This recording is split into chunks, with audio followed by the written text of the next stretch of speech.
sa bahay, sa kotse, napakagandang gamitin to. Bukod sa maliit, komportable ka pang dalhin kahit saan, kahit nasa probinsya ka pa. Walang kuryente doon, walang problema kasi may battery built-in na to siya.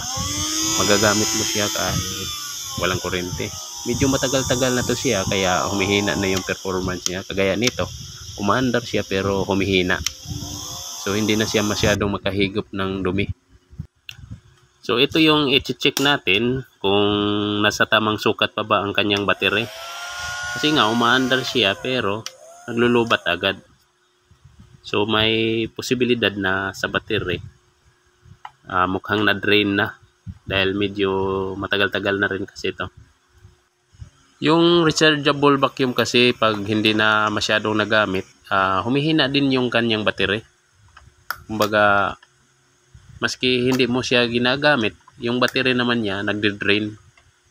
Kaya apektado din. So mas maganda yung araw-arawin mo siya paggamit, at least nagamitan mo siya.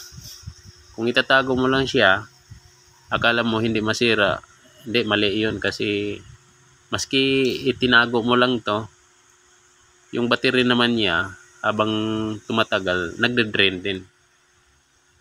So i-check natin yung battery, i-set lang natin sa 10 dB.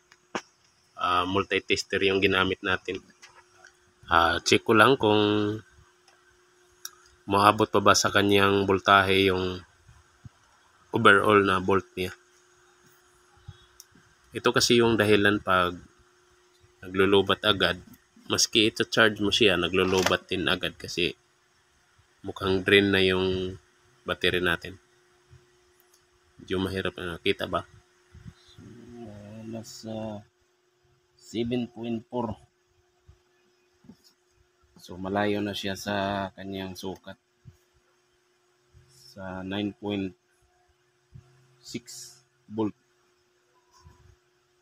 So ibig sabihin weak na talaga yung battery niya. So kailangan na natin tong replacean ng battery.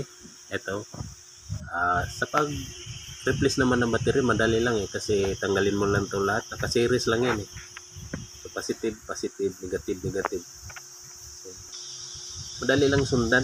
Ayan So mamaya i-update ko kayo kung napalitan na natin ng battery, kung ganun pa ba yung higop niya ng mga So ito na siya after natin napalitan ng battery. Battery lang yan. O di ba, lakas na.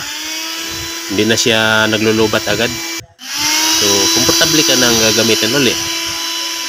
Hindi ko nga lang napipakita yung kung paano natin pinalitan, pero madali lang pag kahit sino pwede.